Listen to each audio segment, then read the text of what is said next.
Astrid, bonjour à tous. Une séance agitée à Orléans pour élire le nouveau président de la région Centre. Elle a été interrompue par une alerte à la bombe. Les conseillers se sont retrouvés ensuite pour tenter de trouver un successeur à l'UDF, à Bernard Arran.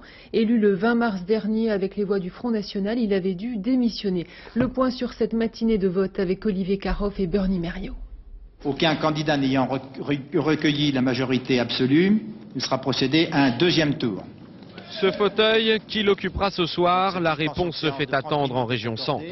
Le premier tour pour désigner un président du conseil régional n'a pas permis de dégager de majorité. Certains pariaient pourtant sur une élection rapide. Mais dès les premières minutes de séance, le ton était donné. Le public, truffé de militants d'extrême droite, sait que le favori est le socialiste Michel Sapin, fort d'une majorité relative. Et qu'est-ce qu'on fait s'il passe président? Ah là là, faut le tuer?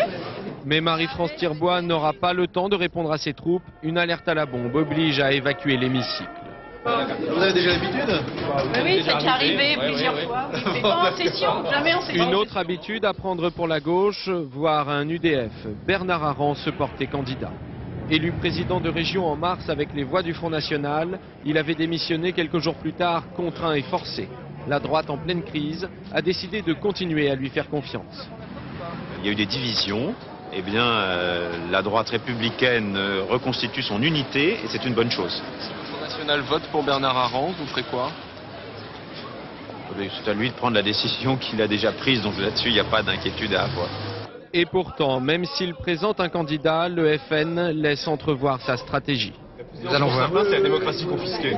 C'est très simple. Minoritaire. La gauche est totalement minoritaire.